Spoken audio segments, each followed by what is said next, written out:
Bueno, vamos a comenzar. Por favor, si me pueden confirmar si el audio está bien o no se me escucha adecuadamente.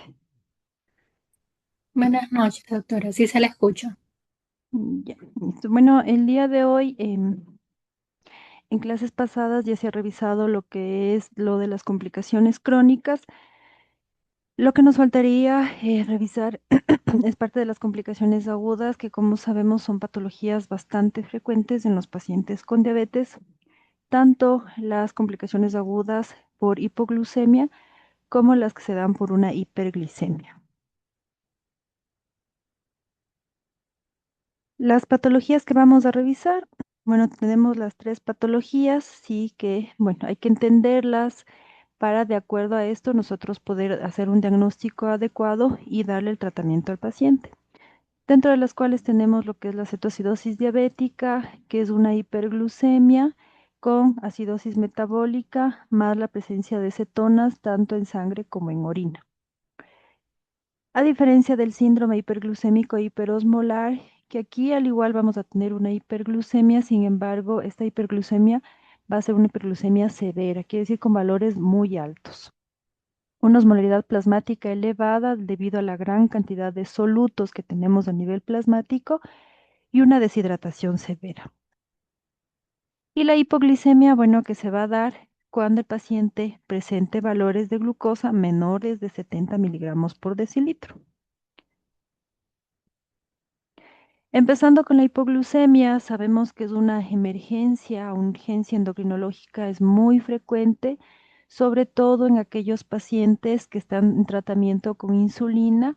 Y esta patología más la vamos a observar en pacientes, sea pacientes con diabetes tipo 1 o pacientes con diabetes tipo 2 que van a estar con un tratamiento em, intensivo con insulina. ¿Qué quiere decir un tratamiento intensivo? Que van a estar utilizando tanto una insulina basal, que puede ser una insulina intermedia, lenta o ultralenta, más insulina rápida o ultra rápida, ¿sí? En bolos generalmente antes de las comidas, ¿sí?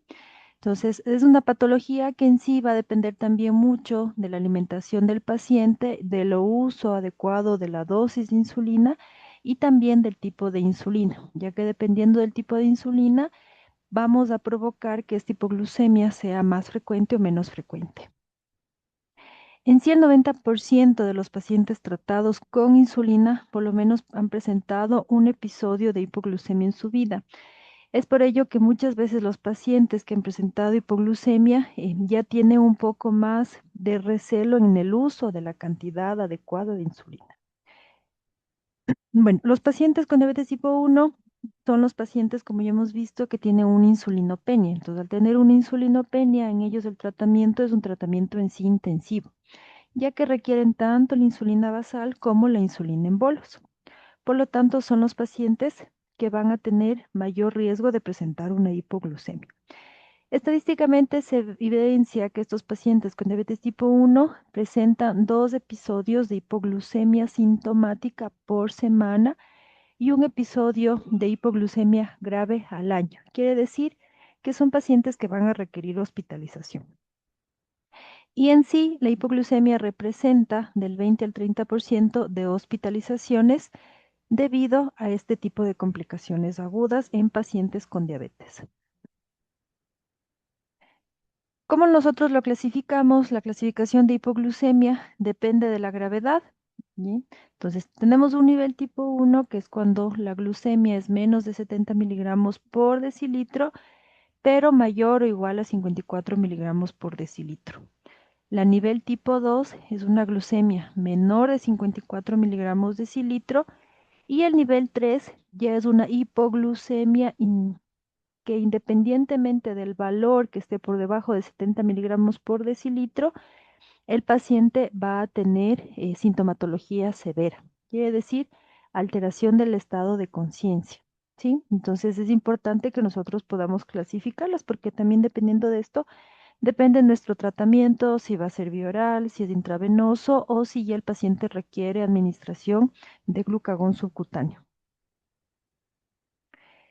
Recordando un poco, tenemos la triada de Whipple, ¿sí? ¿Qué significa esta triada de Whipple? Sí, que nosotros tenemos un paciente que empieza a presentar síntomas de hipoglucemia, que estos síntomas pueden ser tanto los síntomas autonómicos como neuroglucopénicos.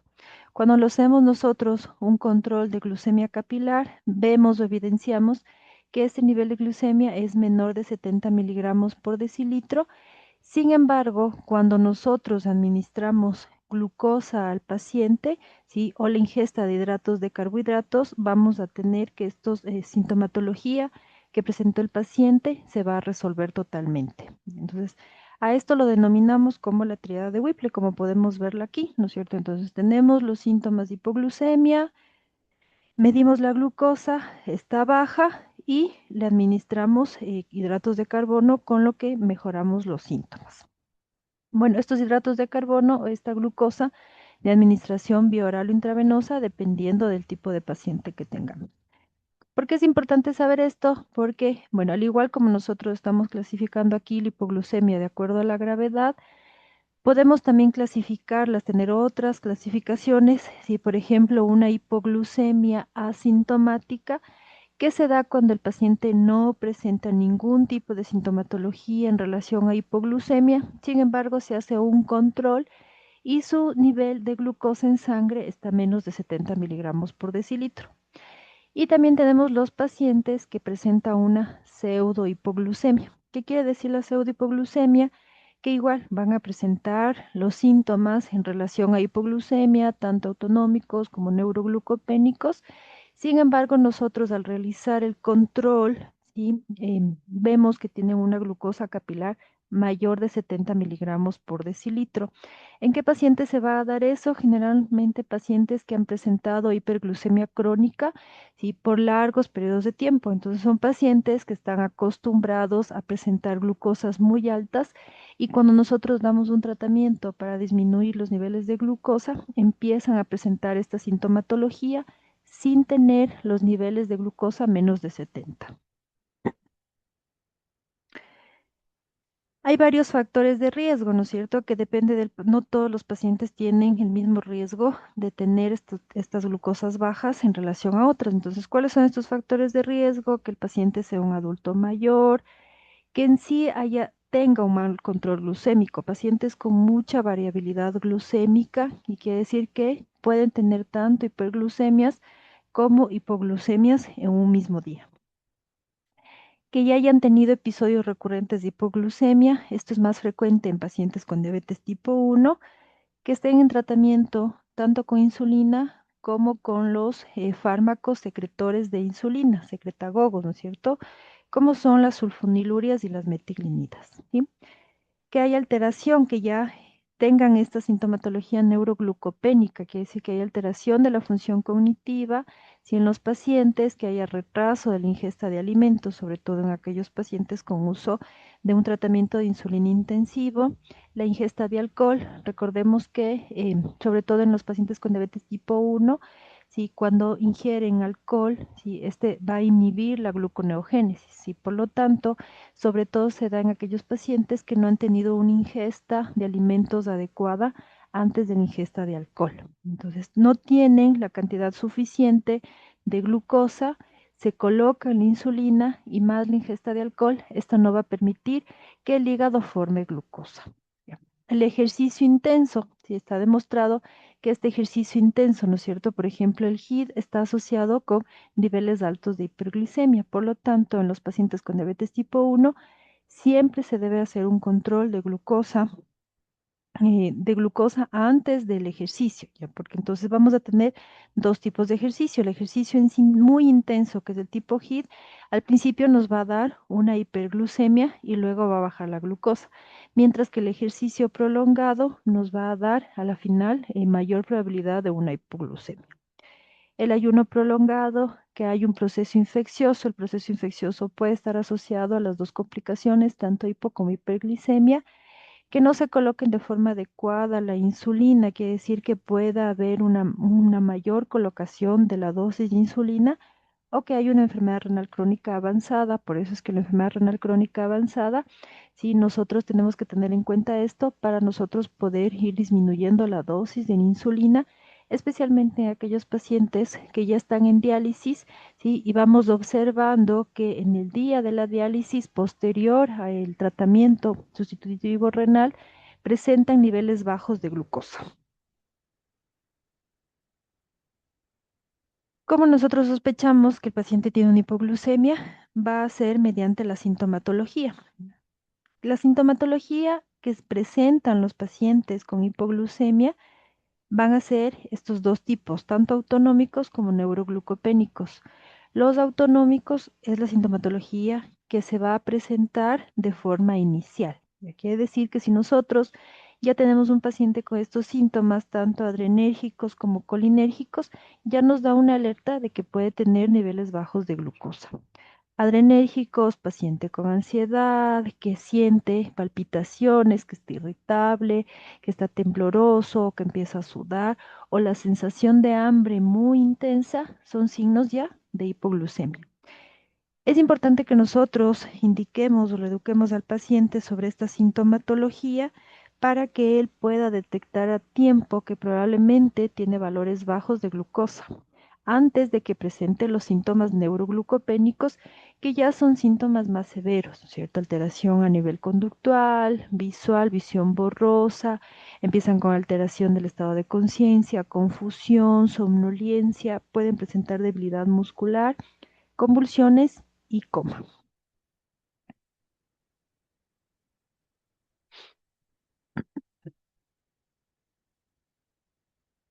Una vez que nosotros identifiquemos, bueno, que es importante, siempre en la consulta que nosotros tengamos un paciente que se encuentre en tratamiento con insulina, con los secretagogos, tenemos que indicarle tanto la sintomatología como cómo va a actuar en caso de presentar una glucosa baja.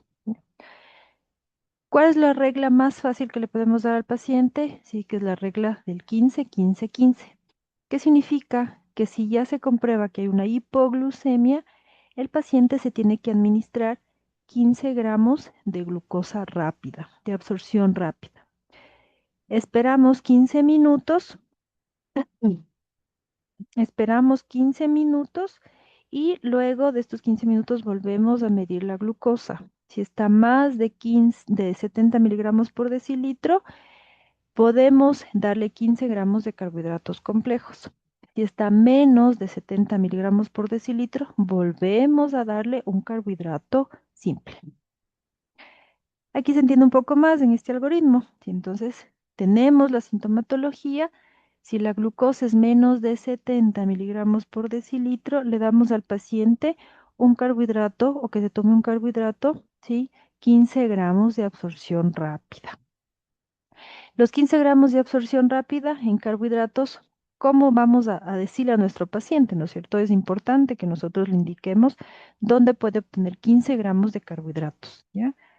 Puede ser de una solución que ya esté hecha con 15 gramos de carbohidratos. Pueden ser 3 cucharaditas o una cuchara sopera de azúcar, ¿sí?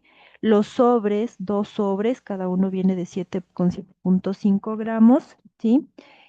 También le podemos decir un refresco o un jugo, ¿sí? Con 75 gramos de azúcar o una cucharada de miel que también tiene 15 gramos de azúcar.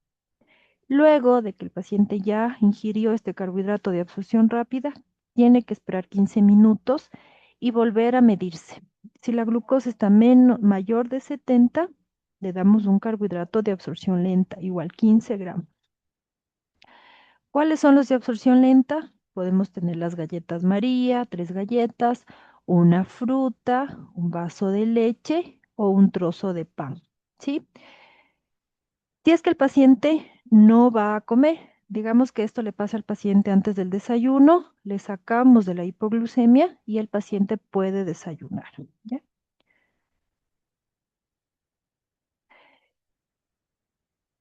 ¿Qué va a pasar en estos pacientes, generalmente con diabetes tipo 1, que no responden a que no se puede administrar nada por vía oral y que es un paciente que presenta hipoglucemia severa? En estos pacientes que están con alteración del estado de conciencia, lo que tenemos que hacer es la administración subcutánea de glucagón, que es 1 miligramo subcutáneo. Ya. Es importante que todos los pacientes con diabetes tipo 1 tengan este medicamento, porque generalmente em, ellos cuando hacen una hipoglucemia, muchas de las veces son hipoglucemia severa por la cantidad de insulina que utiliza. Si el paciente está consciente, la regla del 15-15-15, ¿sí? Bueno, eso en relación a hipoglucemia. ¿Ya? Otra de las complicaciones agudas que tenemos van a ser las crisis hiperglucémicas.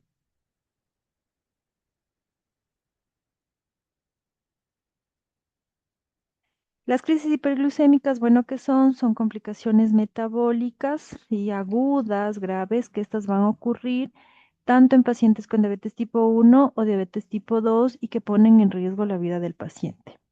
En sí, las más frecuentes, la más frecuente va a ser la cetoacidosis diabética, que se puede presentar tanto en tipo 1 como en tipo 2, y el síndrome hiperglicémico hiperosmolar en los pacientes con diabetes tipo 2. Mm. Primero les voy a hablar un poquito de las diferencias que tenemos para luego ir hablando un poquito más de cada una de estas crisis hiperglucémicas, que es importante que nosotros podamos ir diferenciando porque dependiendo de esto va a depender mucho el tratamiento, ¿ya? En sí, entonces, la cetoacidosis diabética, bueno, este va a evolucionar en pocas horas, es un inicio más brusco, a diferencia del síndrome hiperglicémico hiperosmolar, que es insidioso en días, en semanas, ¿sí?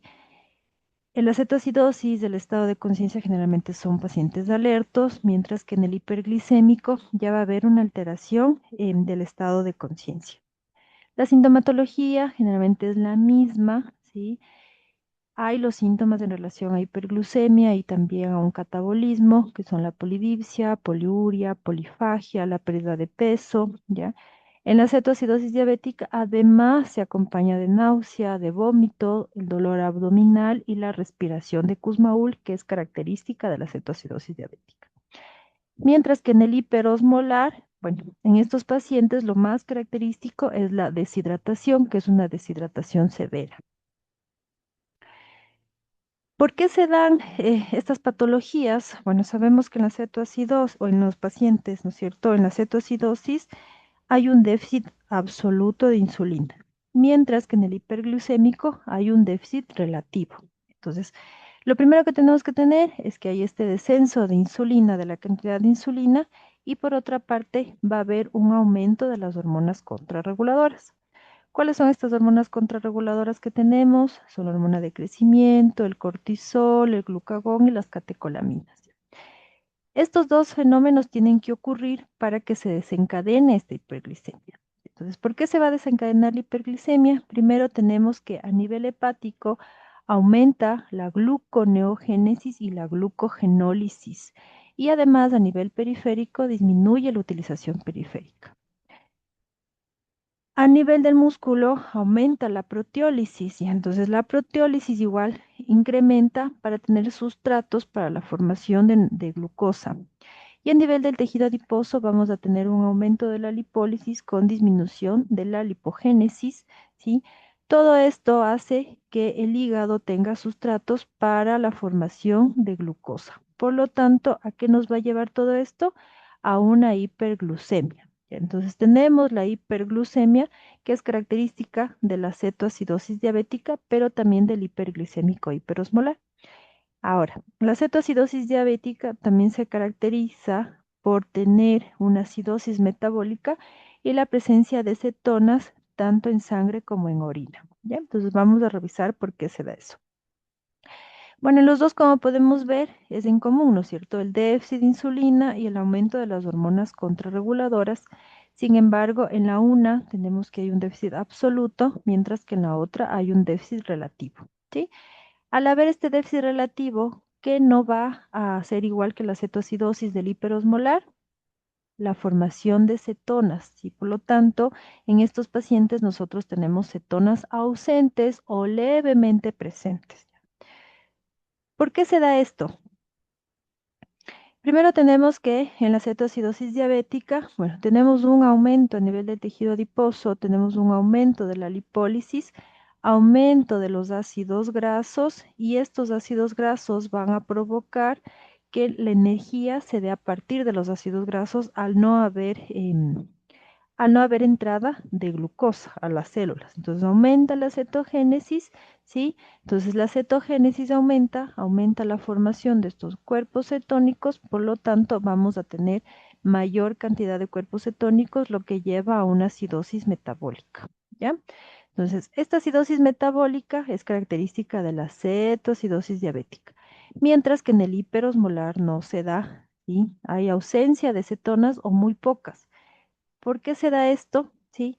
Porque tenemos nosotros que cuando hay un déficit total de insulina, va a haber un aumento de la lipólisis. Sin embargo, esta pequeña cantidad de insulina que hay en el síndrome hiperglicémico hiperosmolar, ¿sí? Va a inhibir la lipólisis. Entonces, al inhibir la lipólisis, lo que va a provocar es que no se formen estos cuerpos cetónicos, ¿ya? Entonces, esta pequeña cantidad sí nos sirve para inhibir la lipólisis, pero no nos sirve para que se produzca esta hiperglucemia y por lo tanto la deshidratación secundaria a la diuresis osmótica. ¿Qué tenemos además? Bueno, tenemos la formación de la glucosa. ¿Sí? Si tenemos mucha glucosa, ¿qué va a hacer nuestro cuerpo normalmente? Tratar de eliminarla. Por lo tanto, al tratar de eliminarla, lo que vamos a provocar es una glucosuria. Esta glucosuria va a arrastrar agua, electrolitos, provocando la deshidratación y alteración en la función renal, ¿ya? Esto ocurre con mayor prevalencia en el síndrome hiperglicémico hiperosmolar, en los que los niveles de hiperglucemia son muy altos, por lo que va a provocar que haya una osmolaridad plasmática alta. Acuérdense, la osmolaridad plasmática alta porque hay muchos solutos, hay mucha glucosa y hay poco líquido, porque el líquido se está perdiendo por la orina. Ahora, hablando de cada una en relación a la cetoacidosis y al hiperglicémico hiperosmolar, ¿no es cierto? Entonces, en resumen, tenemos hiperglucemia, aumento, se da por un aumento en la producción hepática de glucosa, por este aumento de la gluconeogénesis a partir de los sustratos de la lipólisis y la proteólisis, y por un aumento en la glucogenólisis, destrucción, ¿no es cierto?, de glucógeno a glucosa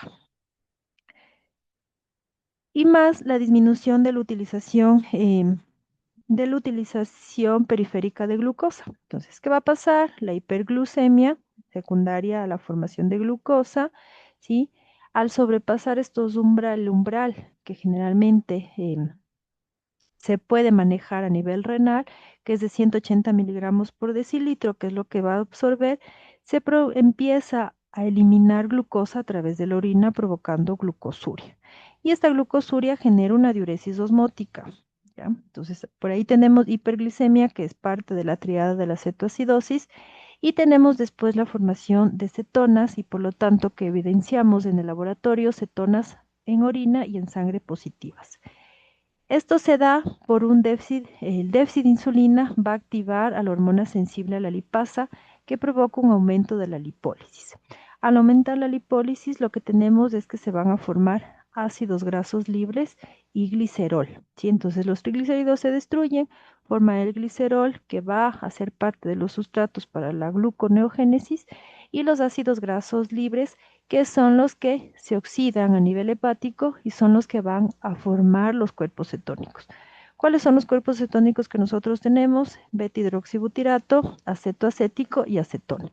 Generalmente lo ideal es que nosotros midamos los cuerpos cetónicos en sangre en lugar de en orina.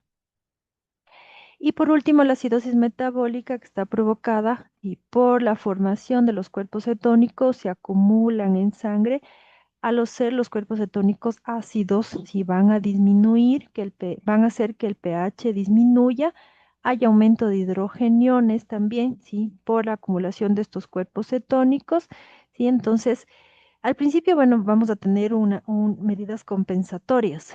Sin embargo, si esta hiperglucemia crónica continúa, ¿sí? Llegamos a que hay un desbalance, ¿no es cierto?, entre los hidrogeniones, el bicarbonato, y por lo tanto el pH disminuye. El pH disminuye en relación a una acidosis metabólica y además esta acidosis metabólica lo que hace es estimular el centro respiratorio como una medida compensatoria. ¿Sí? ¿Cuál va a ser el objetivo? Que nosotros podamos aumentar el pH mediante una alcalosis respiratoria. Ya, la alcalosis respiratoria, sí, y que por eso se va a dar esta hiperventilación, sí, que es la respiración de Kussmaul. Como podemos ver aquí, ¿no es cierto? Cetoacidosis diabética, tenemos la triada que acabamos de ver. Pacientes con hiperglicemia, pacientes con acidosis metabólica y pacientes con presencia de cuerpos cetónicos. Entonces, si todos están unidos, sí, nosotros vamos a dar el diagnóstico de una cetoacidosis diabética. Sin embargo, hay que tener en cuenta que ahora tenemos el uso de medicamentos o ciertas patologías en las que cuando nosotros sospechamos de una cetoacidosis diabética, sí, pueden ser pacientes que tengan niveles de glucosa totalmente normales. Entonces, ahí si nosotros sospechamos por la sintomatología, igual lo que se hace es solicitar niveles de cetonas en orina, en sangre y también una gasometría para ver si hay una acidosis metabólica. ¿Ya? Entonces, si podemos ver aquí, ¿no es cierto?, en este gráfico, sí, todas las causas de hiperglicemia, de cetosis y de acidosis. Pero si les juntamos a las tres, cetoacidosis diabética.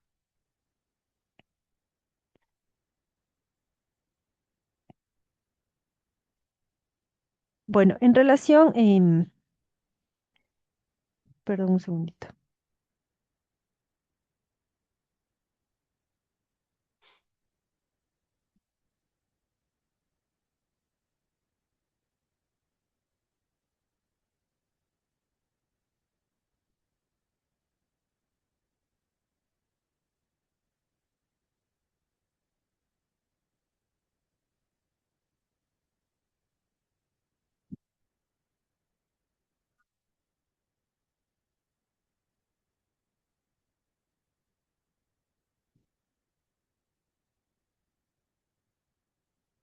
Bueno, entonces tenemos ahora en relación al síndrome hiperglicémico hiperosmolar, bueno, como ya habíamos visto, que se caracteriza por una hiperglucemia extrema, que es decir, niveles muy altos de glucosa, la osmolaridad elevada, nivel plasmático, paciente muy deshidratado, ¿sí? Y sobre todo que no tenga una cetoacidosis significativa. Bien, entonces, la fisiopatología, como ya habíamos visto, ¿no es cierto? Entonces, en estos pacientes no hay los niveles de insulina adecuados, pero en sí todavía tienen como decir, pequeñas dosis de insulina, ¿ya? La hiperglucemia igual se da por el aumento de las hormonas contrarreguladoras y por el déficit de insulina. ¿Qué vamos a tener aquí? Que hay una alteración, ¿sí? En la utilización, en el uso de la glucosa en los tejidos periféricos. Hay un aumento de la formación de glucosa a nivel hepático, ¿sí? Absorción a nivel renal. Hay aumento de la glucogenólisis, igual para que se produzca la hiperglicemia, ¿no es cierto? Entonces, lo que tenemos como resultado son niveles muy altos de glucosa. Luego, esta hiperglucemia severa, ¿sí? Como pase el umbral renal, que es de 180 miligramos por decilitro, empieza a haber una eliminación de glucosa por la orina, lo que causa que haya una pérdida de líquidos y electrolitos secundarios a una diuresis osmótica, ¿ya? La pérdida de agua hay que recordar que es mayor que el sodio, ¿sí? Y esto va a provocar lo que les comentaba, que es la hiperosmolaridad plasmática. Ya la hiperosmolaridad plasmática que va a ser mayor de 320 miliosmoles por kilogramo. ¿Y esto a qué nos lleva esta pérdida de líquidos? A que el paciente esté con una deshidratación severa. Entonces, en sí, esas son las diferencias a nivel fisiopatológico de la cetoacidosis diabética y del síndrome hiperglicémico hiperosmolar.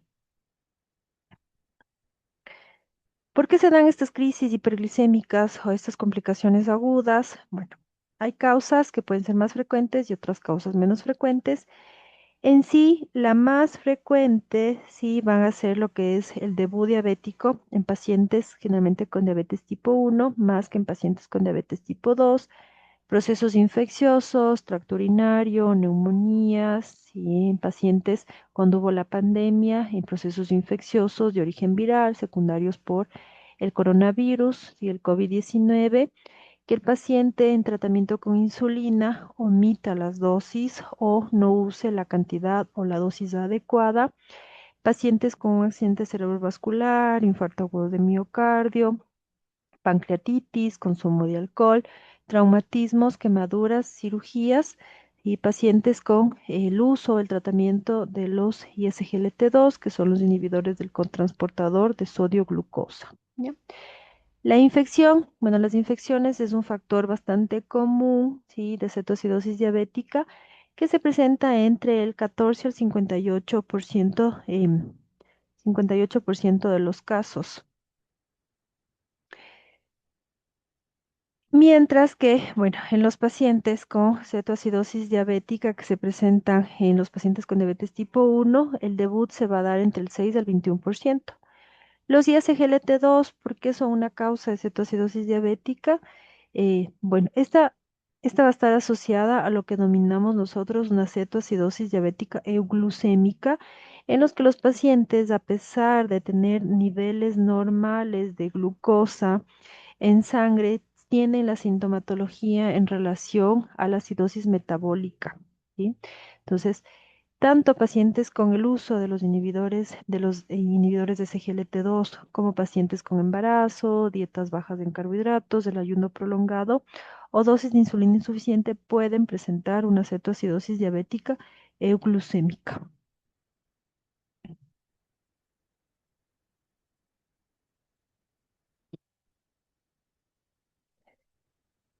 ¿Qué factores se asocian a mayor riesgo en diabetes tipo 1?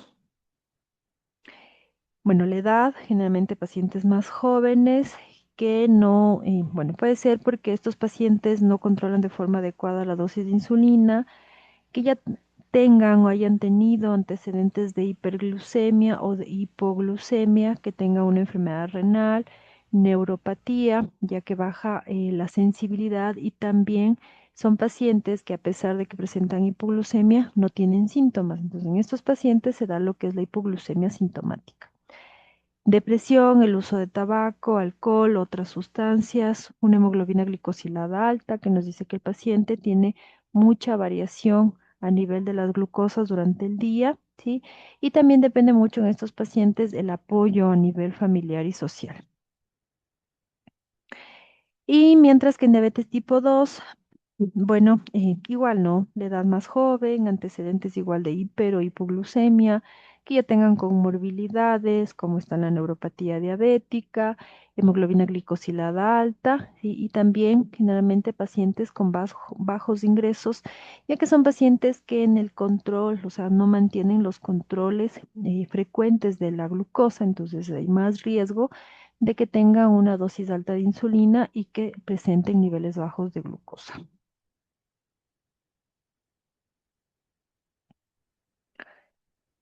Fármacos que van a afectar al metabolismo de los carbohidratos. En sí tenemos los glucocorticoides, los antipsicóticos y los inhibidores de CGLT2. Y entonces se han hecho estudios en los que se ha demostrado sí, que la cetoacidosis diabética, sí, secundaria a los inhibidores de CGLT2, se da en el 4% de los pacientes con diabetes tipo 1 y el riesgo es de 5 a 17 veces mayor que en los pacientes no tratados con estos fármacos. ¿Sí?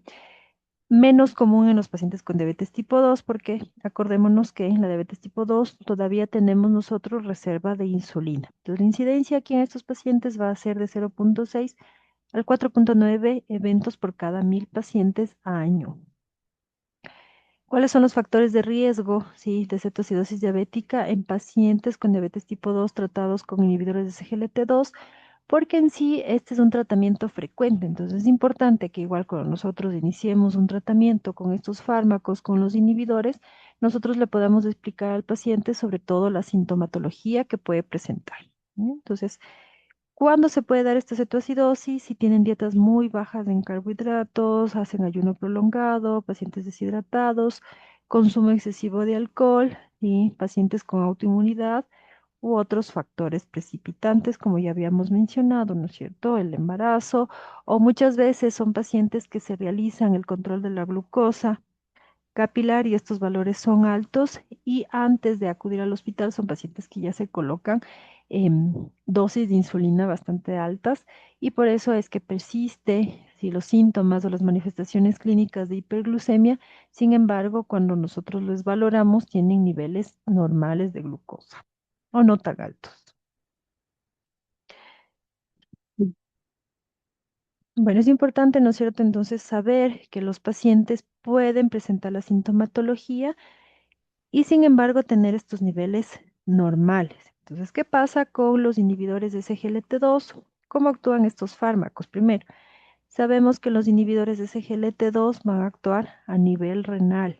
Entonces, a nivel renal, lo que hacen es evitar que se absorba la glucosa y por lo tanto la glucosa se elimina y entonces va a haber un aumento de la glucosuria. Este aumento de la glucosuria provoca que haya disminución de la glucosa en sangre. A nivel de páncreas, ¿qué es lo que tenemos? ¿Sí? Si hay una disminución de glucosa y lo normal es que hay una disminución de insulina y un aumento de glucagón, ¿ya? Con el objetivo de que tengamos valores normales de glucosa en sangre. Sin embargo, en la cetoacidosis diabética, sí, lo que va a pasar es que a nivel del hígado sí, va a aumentar, sí, al tener un déficit absoluto de insulina generalmente, ¿no es cierto? Entonces va a haber un aumento de las hormonas contrarreguladoras. ¿Qué hace este aumento de las hormonas contrarreguladoras? Provocan que aumenta la producción de glucosa a nivel hepático, aumenta la glucogenólisis y se da todo lo desencadenante para la producción de cuerpos cetónicos y para la acidosis metabólica, ¿ya? Entonces, por eso es que tenemos un paciente con una cetoacidosis diabética euglucémica.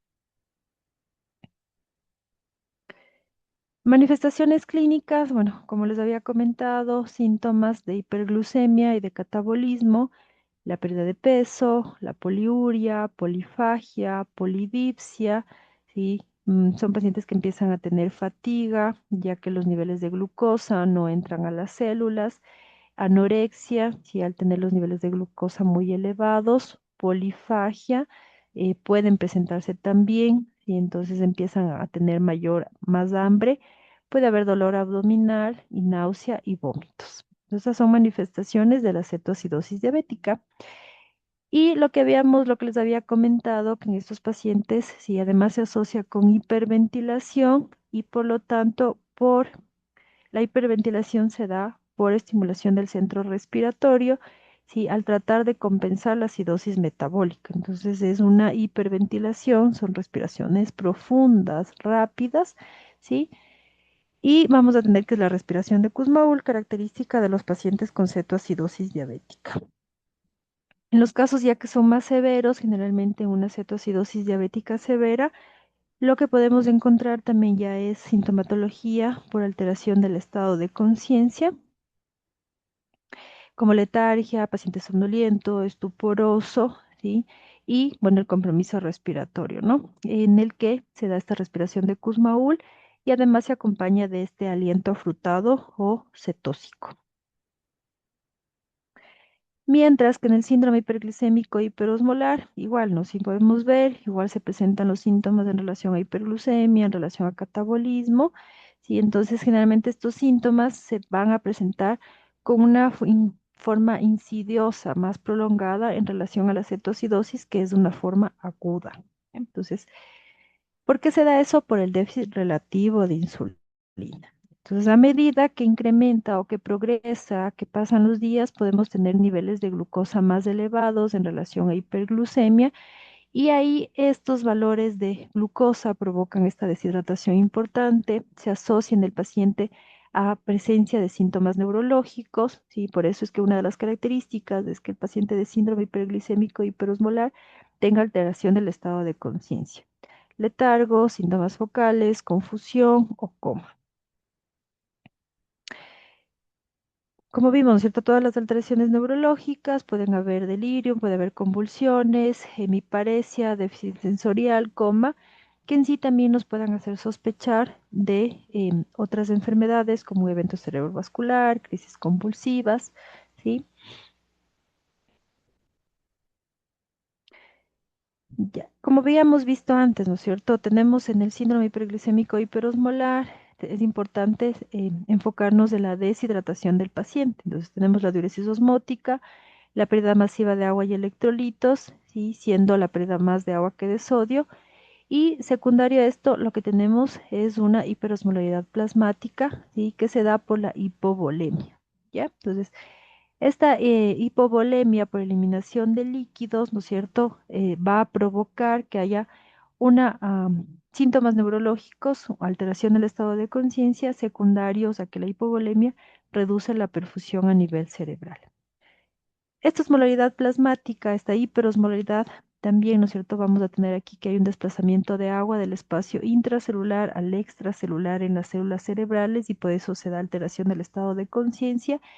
Y esta deshidratación intracelular, ¿sí?, provoca las alteraciones neurológicas que ya habíamos mencionado. Entonces, la hiperglucemia severa nos lleva a esta alteración neurológica, que es una de las características del síndrome hiperglicémico hiperosmolar y que es menos frecuente que se produzca en la cetoacidosis diabética, que ya se va a producir cuando ésta es severa, ¿sí? Moderada, severa. ¿Qué vamos a encontrar en un paciente con deshidratación? Bueno, las mucosas orales secas, la piel seca, generalmente se encuentran con presiones arteriales bajas, paciente taquicárdico, con debilidad, fatiga, visión borrosa, calambres musculares. ¿Ya? Bueno, entonces esas son las manifestaciones clínicas y en sí la diferencia. Entonces, hasta aquí que podemos ver que dentro de las diferencias, ¿no es cierto? Cetoacidosis diabética, déficit absoluto de insulina, síndrome hiperglicémico hiperosmolar, déficit relativo de insulina, cetoacidosis diabética, respiración de Kussmaul, aliento cetósico, dolor abdominal, náusea, vómito, mientras que en el hiperglicémico hiperosmolar lo que tenemos es una deshidratación severa importante. Una vez que ya tenemos las manifestaciones clínicas, sí, nosotros tenemos que realizar el diagnóstico para poder en sí clasificarla, si es una cetoacidosis, si es un hiperglicémico hiperosmolar o en sí es un mixto. ¿Cuáles son? Bueno, ¿qué vamos a pedir primero en el paciente? ¿Qué exámenes de laboratorios tenemos que solicitar? Electrolitos, tenemos que ver cómo están los niveles de sodio y de potasio, que son importantes tanto para el diagnóstico como para el tratamiento, la función del riñón y cómo están los niveles de glucosa, cetonas en orina y en sangre, y hay que calcular la osmolaridad plasmática y ver la gasometría arterial para ver si hay acidosis metabólica. Las cetonas, bueno, de preferencia se deberían medir a nivel plasmático, sin embargo, al no disponer de esa medida, de ese examen de laboratorio, lo que hacemos es medir las cetonas en orina, ¿ya? Sin embargo, este nivel de cetonas que nos salen en las tiras reactivas pueden indicarnos un valor más bajo de lo que en realidad tiene el paciente, ya que nos identifica solo el ácido acetoacético y no nos mide el beta-hidroxibutirato, que es el que nos mide cuando solicitamos cetonas en sangre. Y por lo tanto, el beta-hidroxibutirato es el cuerpo cetónico más predominante y es el que idealmente nosotros debemos medir. Con todo esto, nosotros vamos a hacer cálculos iniciales igual para poder clasificar cetoacidosis o hiperosmolar.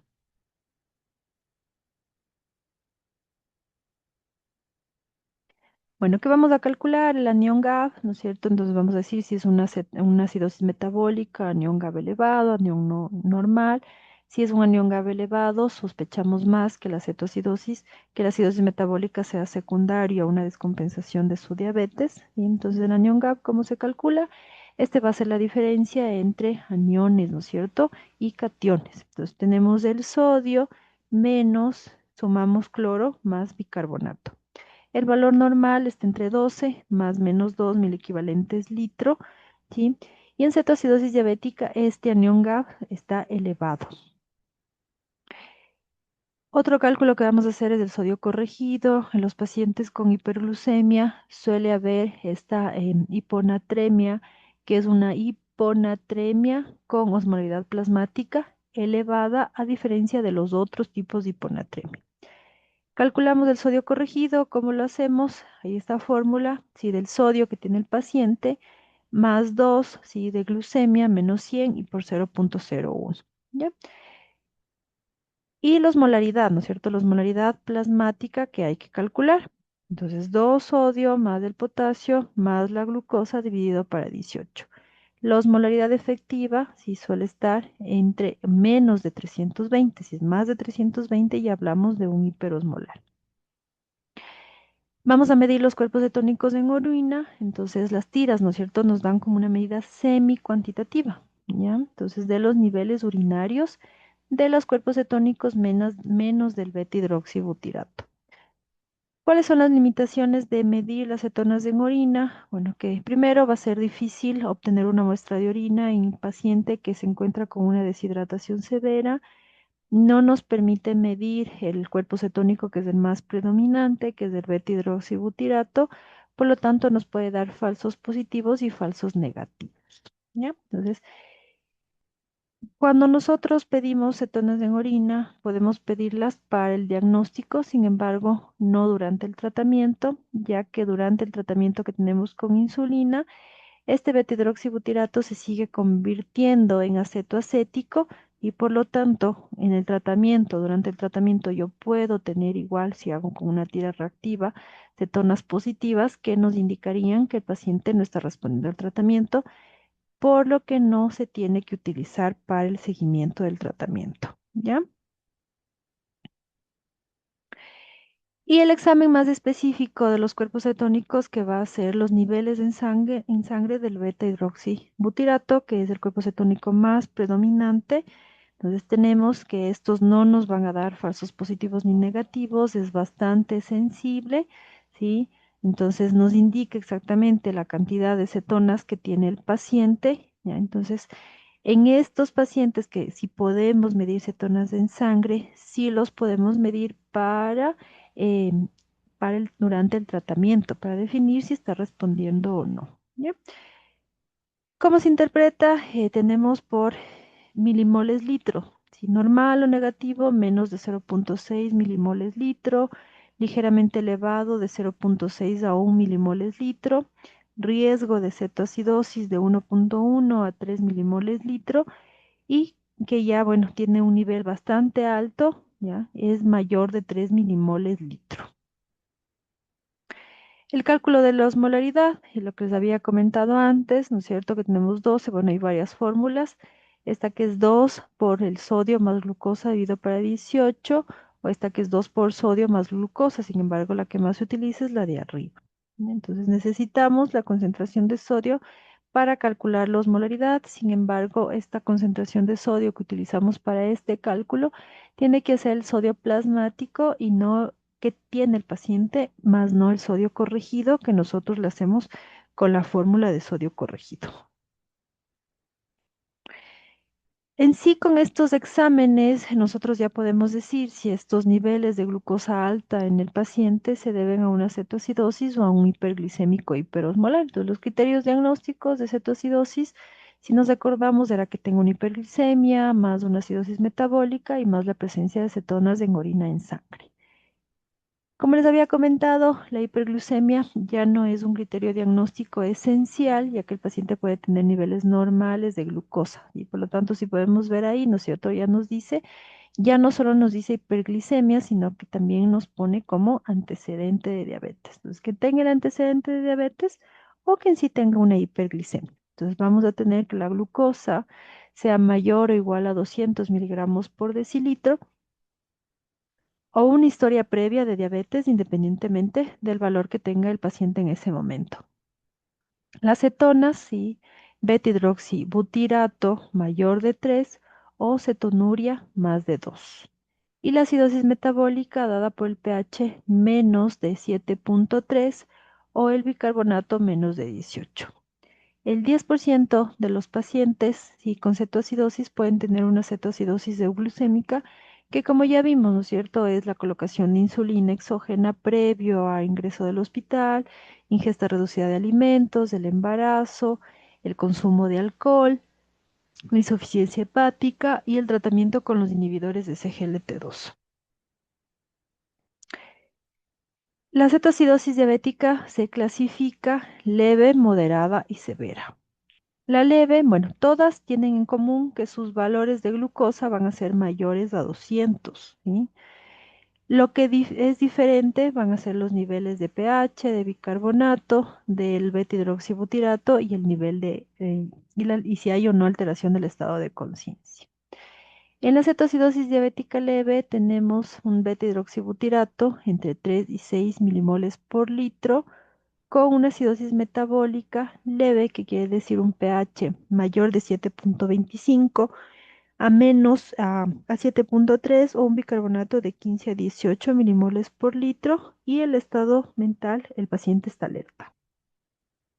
En el moderado igual se mantiene el beta-hidroxibutirato de 3 a 6 con una acidosis metabólica con pH de 7 a 7,25 y un bicarbonato menos de 15.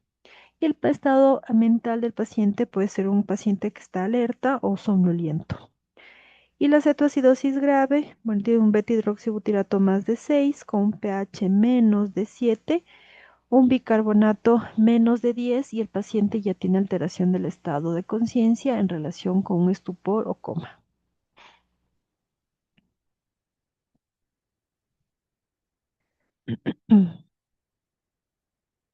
Mientras que en el síndrome hiperglicémico hiperosmolar, bueno, la glucosa son hiperglucemias muy extremas, marcadas, con una glucosa más de 600 miligramos por decilitro, una osmolaridad mayor de 320 milosmoles por kilo, ¿sí? La ausencia de cetonemia o cetonuria significativa, quiere decir un beta-hidroxibutirato menos de 3 y una cetonuria menos de 2 cruces. Y la ausencia de la acidosis, sí, con un pH mayor de 7,3 o un bicarbonato mayor de 15. Bueno, aquí podemos comparar tanto la cetoacidosis como el síndrome hiperglicémico hiperosmolar para que ustedes puedan recordar con mayor facilidad. Entonces comparan, ¿no es cierto? Glucosa más de 200, hiperosmolar más de 600, cuerpos cetónicos, sí, negativos o levemente elevados en relación, ay, perdón, cuerpos cetónicos elevados en la cetoacidosis y ausentes o levemente elevados en el estado hiperglicémico. pH menos de 7,3, más de 7,3, bicarbonato menos de 18, más de 15, osmolaridad plasmática variable, osmolaridad plasmática alta, presencia de cetonas en orina y en sangre altas, negativo o mínimo.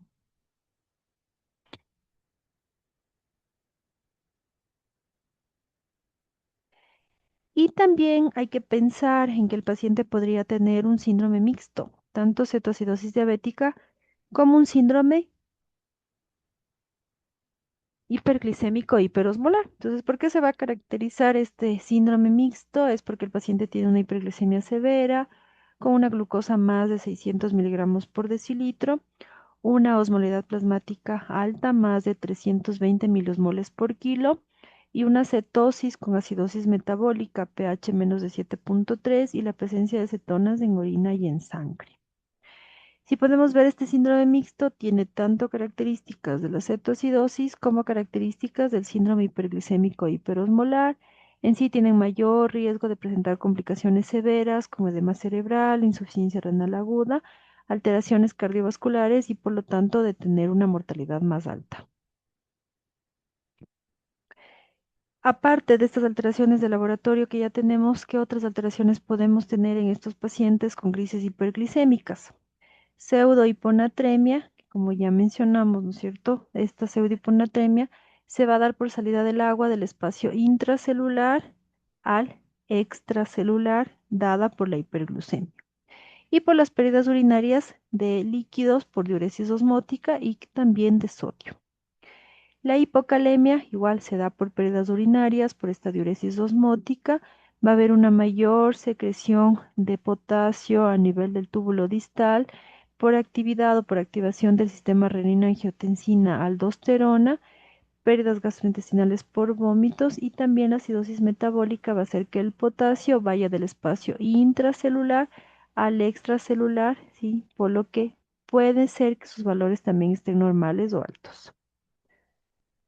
Y la leucocitosis, que, bueno, esta alteración o esta elevación de los glóbulos blancos se puede dar secundario a un proceso inflamatorio sistémica en los pacientes con diabetes.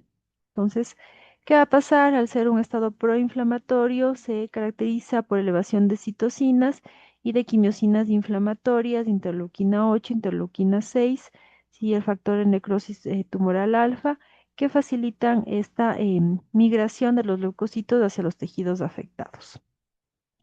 Puede haber un aumento de las especies reactivas de oxígeno que hace que se produzca mayor cantidad de las citoquinas proinflamatorias, por lo tanto, activan los leucocitos y vamos a tener un estado de hipercoagulabilidad.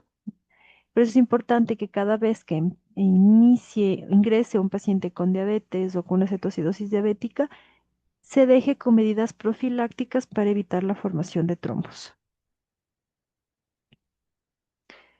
¿Hasta ahí alguna pregunta antes de empezar con el tratamiento?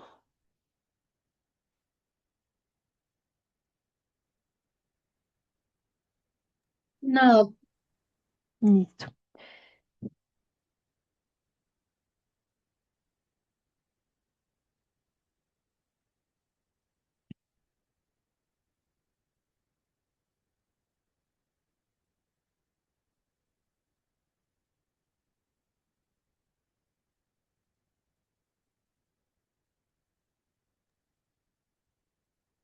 Ya, entonces el tratamiento, ¿cuál va a ser los objetivos del tratamiento?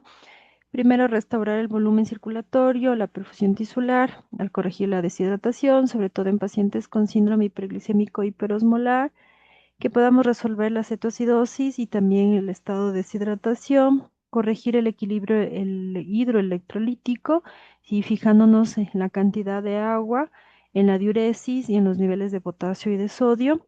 Tratar la causa que desencadenó que el paciente tenga una crisis hiperglucémica, tanto cetoacidosis diabética como síndrome hiperglicémico hiperosmolar.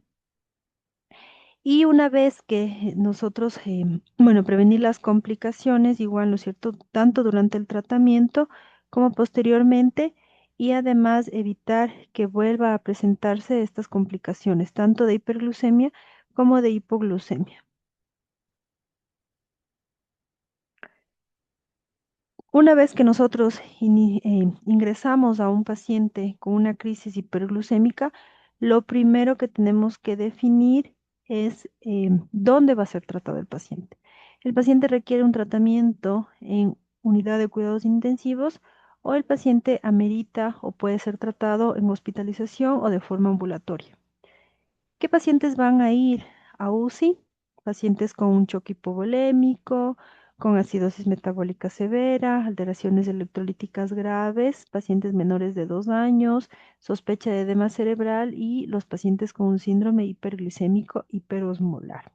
Porque recuerden que este síndrome hiperglicémico lo que provoca es una deshidratación severa y una alteración del estado de conciencia secundario a un daño a nivel neurológico por esta hiperglucemia extrema. Bueno, el tratamiento entonces tenemos, de acuerdo a los objetivos que nosotros podemos ver, ¿no es cierto? Entonces el tratamiento en sí va a ser, bueno, el tratamiento, la hidratación y el manejo de los electrolitos. ¿Qué vamos a obtener de esto? Que nosotros podemos reducir la mortalidad, ¿sí?, de cetoacidosis diabética a menos del 1%. Y vamos a reducir del síndrome hiperglicémico hiperosmolar, teniendo en cuenta que la mortalidad en estos pacientes es mucho más alta que la cetoacidosis diabética, ¿sí?, que es de 5 a 10 veces mayor. ¿Qué tenemos que hacer cuando nosotros iniciemos el tratamiento? Acordémonos que vamos a bajar la glucosa, vamos a manejar líquidos y vamos a controlar los electrolitos. Por lo tanto, lo que hay que controlar es la glucosa capilar, la glucemia capilar cada 1 o cada 2 horas, los electrolitos, los niveles de creatinina, las cetonas en sangre y el pH venoso cada 4 horas, hasta la resolución de la cetoacidosis diabética. Y en el síndrome hiperglicémico hiperosmolar, igual tenemos que medir lo que es la osmolaridad plasmática cada 4 horas.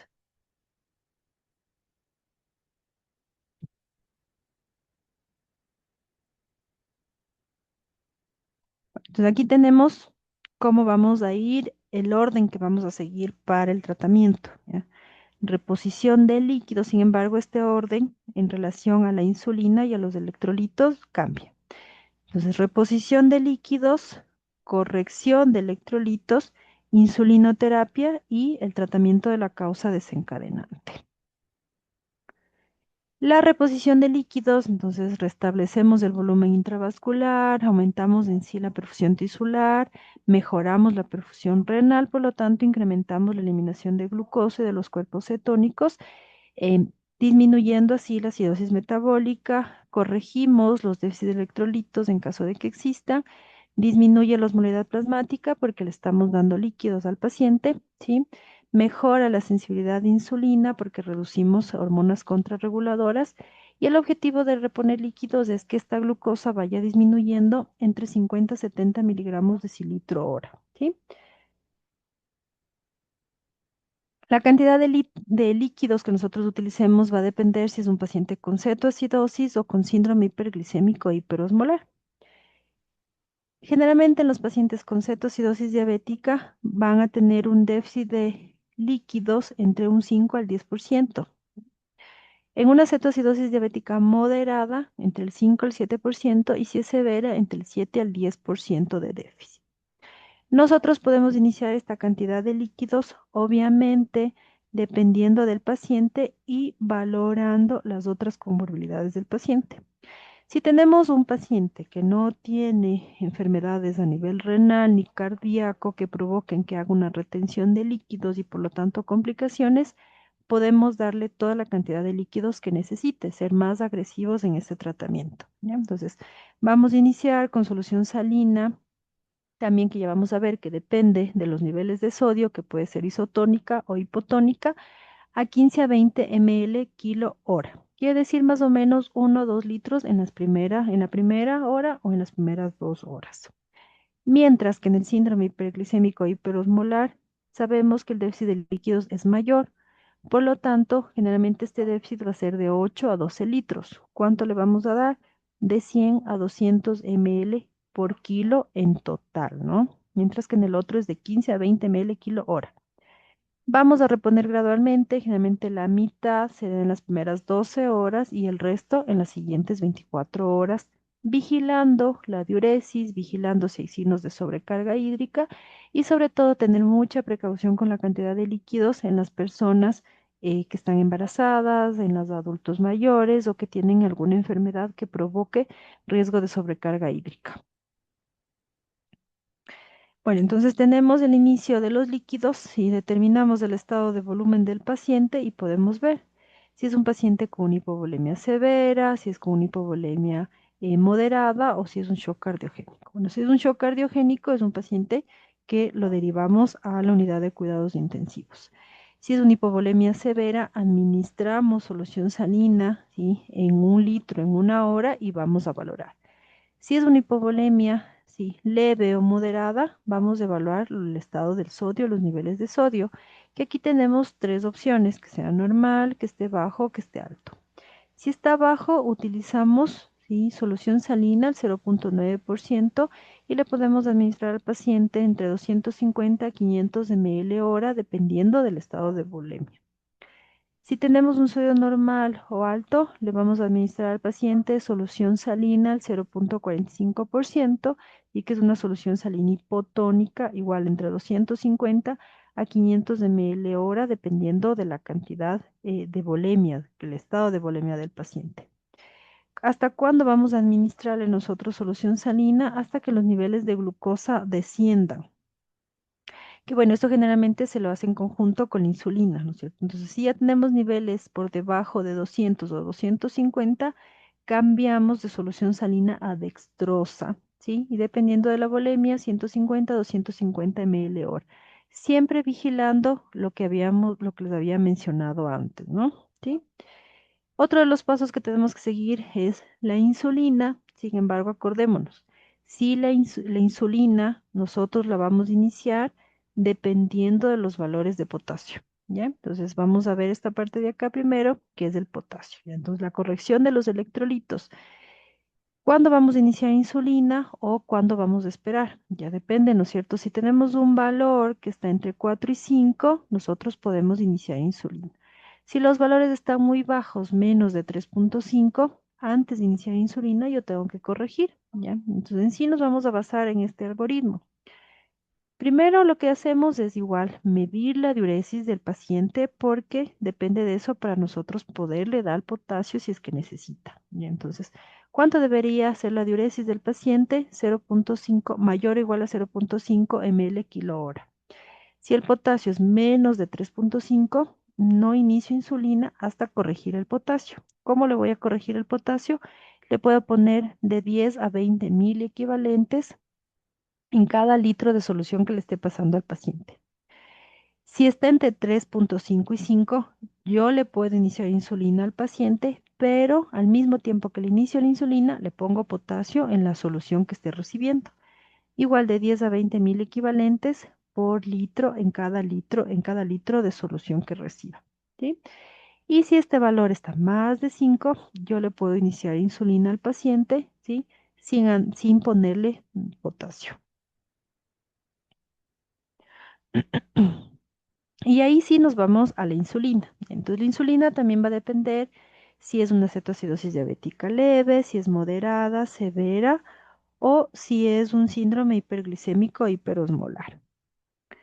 Si es un síndrome hiperglicémico hiperosmolar, bueno, el tratamiento es insulina, sin embargo, intravenosa, sin embargo, la dosis es menor en relación a la cetoacidosis diabética. 0,05 unidades por kilo por hora de insulina intravenosa. La única insulina que se puede dar intravenosa es la insulina rápida, regular o cristalina, cualquiera de esos nombres. Si es una cetoacidosis diabética leve, ¿sí? La opción que tenemos es darle o colocarle insulina subcutánea igual rápida, ¿no? O ultra rápida, que serían los análogos, porque es subcutáneo. Entonces, 0,1 unidades kilo y le doy en bolo y luego le dejo 0,1 unidades por kilo cada hora o 0,2 unidades kilo cada 2 horas. Y si ya es una cetoacidosis diabética moderada o severa, el tratamiento es con insulina intravenosa, 0,1 unidades kilo en bolo y luego 0,1 unidades kilo hora, ¿sí? De insulina rápida, dependiendo de los niveles de glucosa. Y la otra opción es iniciar, ¿sí? Con 0,14 unidades kilo hora. Si la glucosa es menos de 200 en cetoacidosis diabética y menos de 250 en síndrome hiperglicémico hiperosmolar, cambio la solución salina por dextrosa al 5 al 10%, también en solución salina. Y disminuyo la cantidad de insulina que está recibiendo en bomba a la mitad. ¿Sí? Entonces, hasta que yo tenga criterios de resolución tanto de cetoacidosis o en el caso de síndrome hiperglicémico hiperosmolar. ¿Ya? Entonces, lo que ya vamos a ver, cuando ya tengamos estos criterios de resolución, yo inicio insulina subcutánea y suspendo la insulina intravenosa. ¿Cómo lo voy a preparar? Sí, entonces tenemos un cc de insulina. Este cc de insulina tiene 100 unidades y esto le sumamos 100 cc de solución salina, por lo que nos queda 1 unidad por cc. ¿Por qué corregimos el potasio antes de iniciar insulina? Si iniciamos insulina sin corregir potasio, ¿qué le vamos a provocar en el paciente? Una hipocalemia severa. Y la hipocalemia severa tiene efectos adversos como son alteraciones a nivel cardíaco y alteraciones a nivel intestinal, arritmias cardíacas, alteraciones en el electrocardiograma, ¿sí? Como aparición de las ondas U, depresión del segmento ST y que se ensanchen las ondas T. ¿Ya? Llevando a esto a que el paciente pueda tener mayor mortalidad por una hipocalemia severa. Y a nivel muscular también, debilidad muscular y parálisis.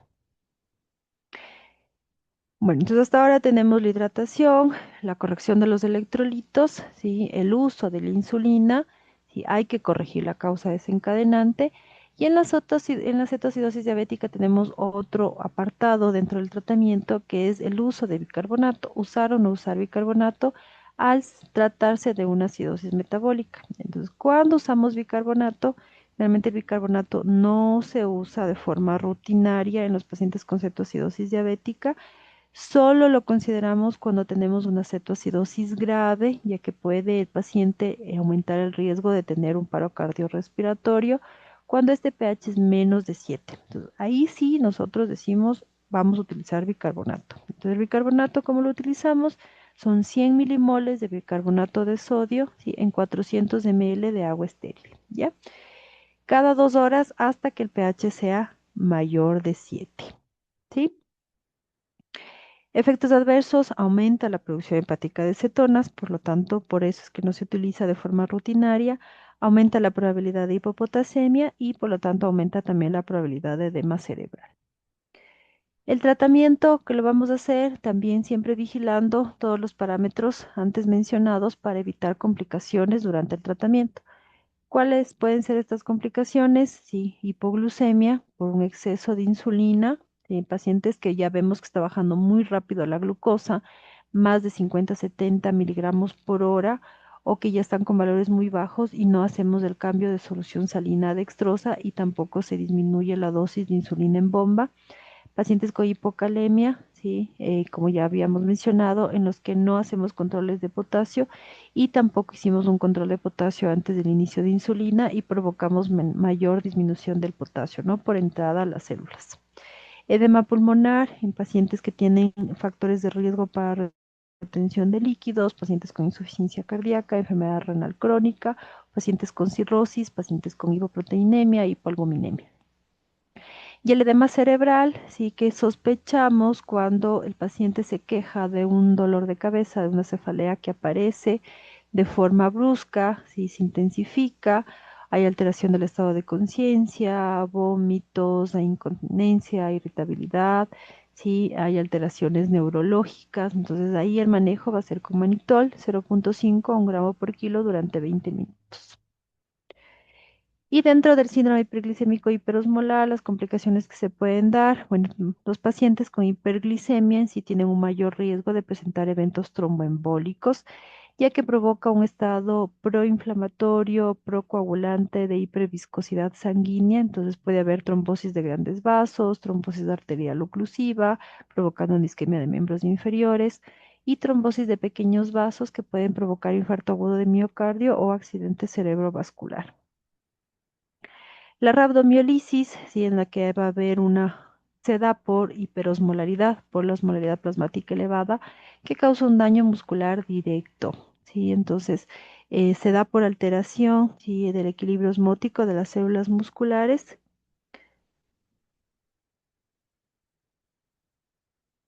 Y esta hiperglucemia severa va a provocar un aumento del estrés oxidativo y mayor inflamación, y provocando daño muscular directo.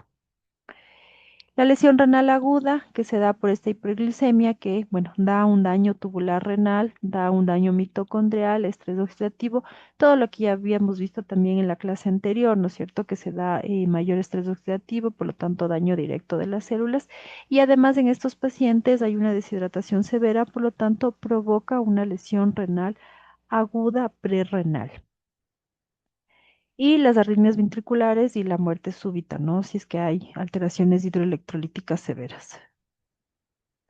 ¿Con qué podemos hacer diagnóstico diferencial? Con la hipoglucemia, que generalmente puede también provocar los síntomas neurológicos, ¿no es cierto? Entonces, los síntomas neuroglucopénicos, que son la alteración del estado de conciencia, que también se pueden presentar en los pacientes con hiperglucemia. En sí, un resumen, ¿no es cierto?, tanto de la cetoacidosis como de la enfermedad del síndrome de hiperglicemia hiperosmolar. Y entonces acordémonos la edad, igual, la cetoacidosis más frecuente en diabetes tipo 1, por lo tanto jóvenes, y mientras que el hiperosmolar en los adultos, en pacientes con diabetes tipo 1, más frecuente que se dé una cetoacidosis, mientras que el hiperosmolar en diabetes tipo 2, cetoacidosis por disminución de insulina, aumenta la formación de cuerpos cetónicos, se instaura en horas, se presenta así una deshidratación que no es tan marcada, con una glucosa más de 200, pH menos de 7,3, bicarbonato menos de 18, osmolaridad plasmática variable, presencia de cetonas en sangre y orina, sin alteración del estado de conciencia, a menos que sea una cetoacidosis severa, mientras que, bueno, insuficiencia renal igual severa, ¿no? Porque no hay tanta diuresis osmótica. Y en el síndrome hiperglicémico hiperosmolar, bueno, se da una deshidratación importante, hay elevación de la osmolaridad plasmática, se instaura durante días, es más progresivo, el paciente está muy deshidratado, glucosa más de 600, con un pH más de 7,3, bicarbonato más de 15, osmolaridad plasmática más de 320, cetonas menos de 3 del beta-hidroxibutirato o menos de 2 cruces, paciente con alteración del estado de conciencia y la insuficiencia renal es mucho más frecuente por la diuresis osmótica. Otro, ¿cómo podemos hacer diagnóstico diferencial también con un accidente cerebrovascular, ¿no es cierto? Presentan alteraciones neurológicas, entonces se puede sospechar en que puede haber un evento cerebrovascular. Pacientes con sepsis, si la sepsis provoca hiperglucemia por esta respuesta inflamatoria sistémica y resistencia a la insulina, y también en la sepsis puede haber una deshidratación importante y alteración del estado de conciencia, sobre todo en pacientes adultos mayores. Y la lesión renal aguda, que, bueno, o crónica, si ya tenemos un paciente con una enfermedad renal crónica estadio 5, en el que vamos a tener un aumento o pacientes urémicos que igual se dan síntomas a nivel neurológico, como una encefalopatía urémica.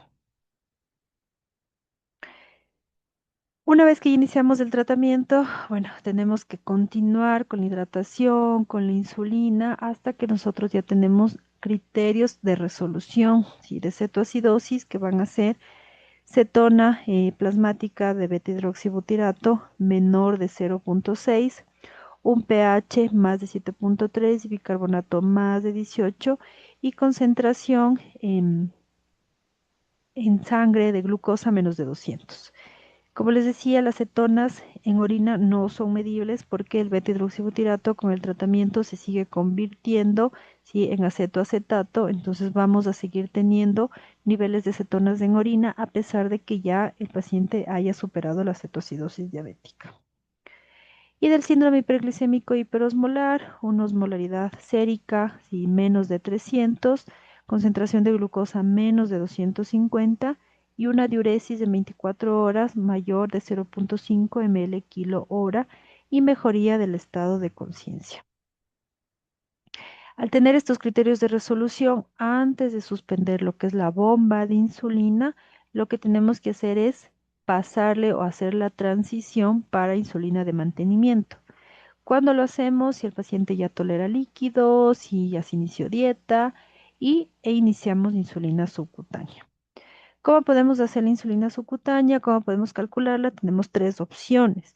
En sí, recordar que la insulina subcutánea tenemos que iniciarla 1 o 2 horas antes de que nosotros ya descontinuemos la insulina intravenosa, ¿sí?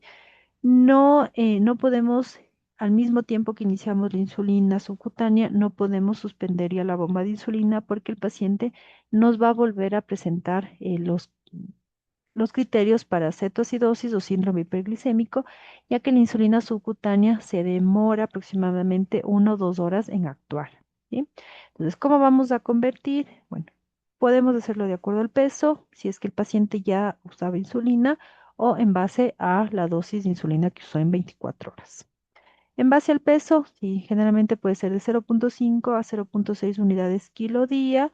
Si es un paciente que tiene riesgo de hipoglucemia, 0,3 unidades kilo día. De acuerdo a la dosis que ya se administraba, ¿no es cierto? Vemos la dosis que se administraba y le ajustamos esa dosis y de acuerdo a la dosis de insulina que utilizó durante las últimas 24 horas, ¿sí? Entonces sumamos la insulina intravenosa que requirió durante todo el día. Generalmente esta forma puede hacer que le coloquemos demasiada insulina al paciente. Entonces lo que más se recomienda son estas dos de acá. Si ya se administraba insulina antes, ajustamos la dosis o de acuerdo al peso. Todavía si el paciente ya utilizaba los inhibidores de SGLT2, no podemos iniciar ni continuarlos durante la hospitalización. Entonces esperamos que el paciente resuelva todo el cuadro y ahí sí al alta le podemos volver a iniciar si es que el paciente amerita el inicio de estos fármacos. ¿Y cómo vamos a prevenir? Bueno, primero hay que sensibilizar, dar capacitación al personal de salud, ¿no? ¿Sí? Y también a los familiares y al paciente para que puedan identificar los signos, los síntomas, hacer un diagnóstico precoz de la enfermedad y se pueda remitir a un centro especializado. Educación diabetológica adecuada, fácil acceso al equipo de atención en diabetes e identificar los grupos de riesgo tanto de cetoacidosis diabética como de síndrome hiperglicémico hiperosmolar. ¿Alguna pregunta hasta ahí?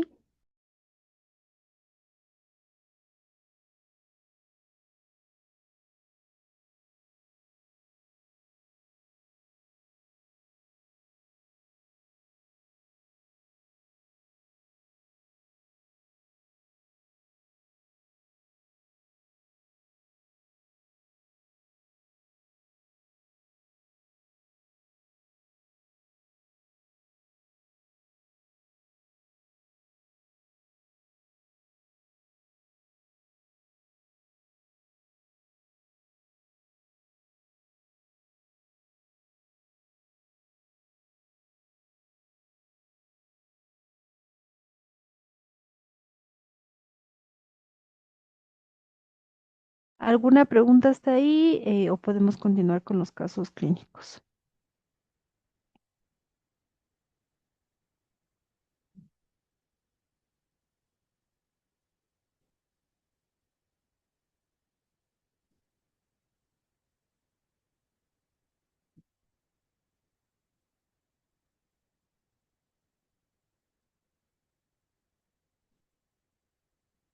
¿No? Bueno. Bueno, entonces tenemos esta paciente, sí, femenina de 54 años, sin antecedentes, sin alergias, que acude por polidipsia, poliuria, pérdida de peso. En el examen físico tiene un peso de 60 kilos, con una presión de 90-60, una cardíaca de 100 y una respiratoria de 20. Tiene una glucosa capilar de 500 sí, miligramos por decilitro y mucosas orales secas. Entonces, van a escribir en el chat qué exámenes le pedirían y con qué diagnóstico, en qué diagnóstico sospecha en esta paciente. ¿Sí? Entonces, ahorita, bueno, analicen el caso, si tienen 5 minutitos y escriben en el chat qué es lo que harían con la paciente.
Escribamos sus respuestas en el chat, por favor, sí, para que todos puedan participar y podamos ir viendo las opiniones de todos, ¿ya? Porque no veo ninguna respuesta en el chat.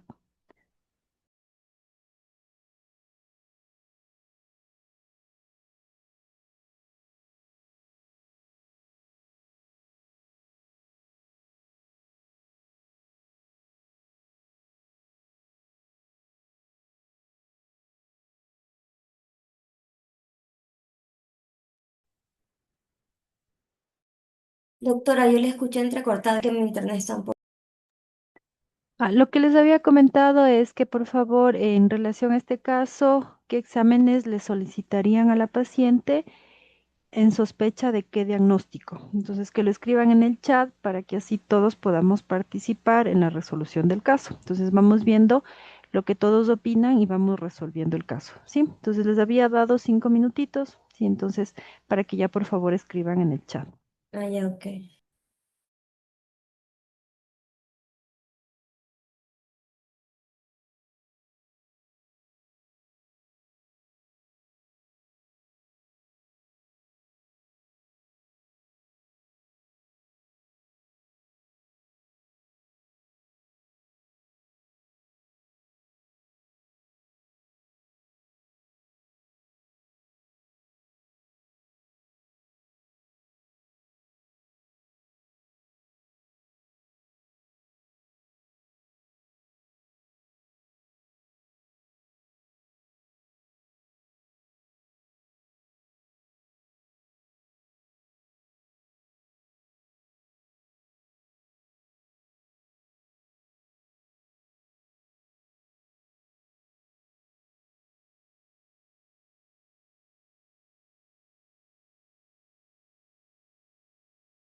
Listo, entonces vamos a ver lo que pusieron, ¿sí? Me dice, diagnóstico de un síndrome hiperglicémico hiperosmolar, por lo tanto solicitaría electrolitos, urea, creatinina, glucosa, cetonas, osmolaridad, gasometría. Creatinina, electrolitos, gasometría, síndrome mixto, gasometría, electrolitos, cetonas, osmolaridad, glucosa, glicosilada, potasio, sodio, urea, creatinina, gasometría, glucosa, biometría hemática más elemental de orina. En sí, lo que podemos ver, ¿no es cierto?, es una paciente que tiene síntomas en relación a una hiperglucemia y a catabolismo, ¿ya? ¿Qué nos causa estos síntomas? Es una hiperglucemia crónica y luego podemos ver que su glucosa capilar está en 500, sí que es un valor bastante elevado, y las mucosas orales secas, ¿ya? Entonces, ¿quién nos causa mayor deshidratación? Sí, el síndrome hiperglicémico hiperosmolar. ¿Ya? Entonces, ¿qué más vemos? Bueno, la presión arterial en valores limítrofes bajos con una frecuencia cardíaca elevada. Bueno, entonces en relación a lo que solicitaron, ¿no es cierto? Tenemos estos exámenes de laboratorio, ¿sí? Entonces vamos a leer los exámenes de laboratorio y van a poner el diagnóstico definitivo. Tiene una glucosa de 480 con un sodio de 125, un potasio de 3,2, un cloro de 98. En el examen de orina, cetonas 2 cruces y glucosa 3 cruces. Una gasometría arterial con un pH de 7,23 con bicarbonato de 13, una CREA de 0,8, leucocitos de 14.000 con neutrófilos de 82 y plaquetas de 350.000. Entonces, relación a estos exámenes de laboratorio, ¿cuál sería su diagnóstico final? Igual analicemos, ¿sí? Y tenemos igual 4 minutos.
Ya, entonces vamos a revisar.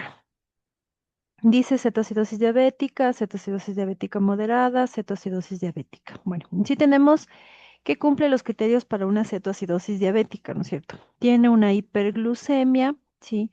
Más presencia de cetonas en orina, cetonuria, y una gasometría arterial con una acidosis metabólica. Por lo tanto, es una paciente que cumple con la triada clásica de la cetoacidosis diabética, ¿ya? ¿Qué más tenemos aquí? Aparte de esta triada clásica de la cetoacidosis diabética, una paciente con hiponatremia. La hiponatremia, acordémonos que cuando hay niveles tan altos de glucosa, tenemos que corregirla para en base a eso poder nosotros trabajar.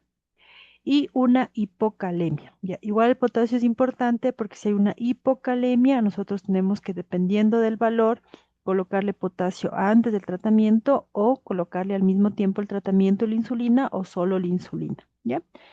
Entonces, doctoras, doctores, ¿qué harían con esta paciente? En sí tenemos que hay una triada clásica de cetoacidosis diabética y si la clasificamos, sí, entraría dentro de una cetoacidosis diabética moderada y que no presenta alteración del estado de conciencia. En sí, ¿cuál sería entonces su manejo inicial o su tratamiento en esta paciente? ¿Sí? Igual, 4 minutitos, ¿sí? Analicen el caso, qué tratamiento le daría, qué le darían primero, cómo iniciarían y lo van a escribir en el chat. Entonces es importante que lo escribamos para que nosotros podamos ir revisando los conceptos que ya hemos revisado y viendo en qué tendríamos que cambiar o qué haríamos con la paciente, ¿ya?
Ya.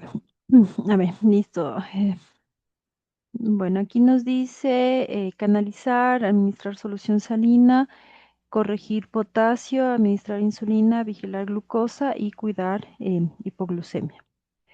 Hidratación con solución salina al 0,9%, estabilizar hemodinámicamente, más corrección de potasio, control de glicemia capilar, tratamiento con insulina rápida para reducir gradualmente la glucosa y estar pendiente que no haga hipoglucemia. Ya, entonces, prácticamente el orden que ustedes han puesto, doctores, está perfecto, ¿no es cierto? Entonces, ¿qué es lo que deberíamos hacer primero con esta paciente? Nos dice que es una paciente deshidratada, por lo tanto, hidratarle.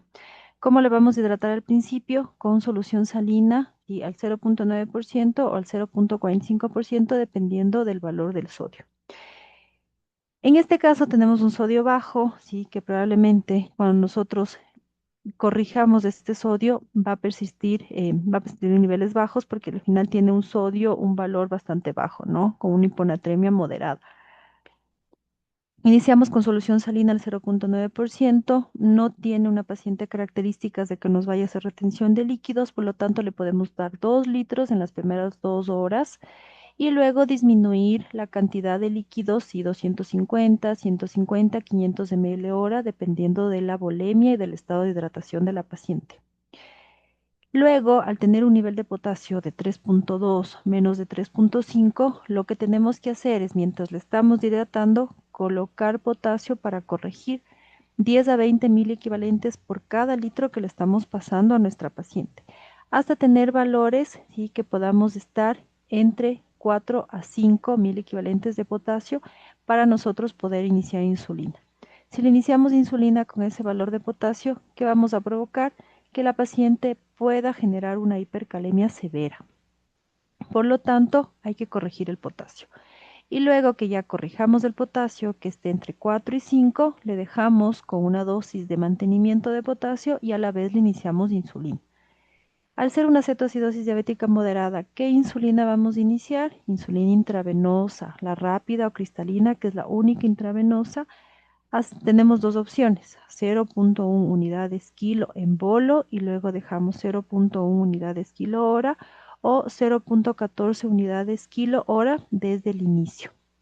¿Hasta cuándo le vamos a mantener esta dosis de insulina y la solución salina? Hasta que en este caso de esta paciente tenga valores de glucosa de 200.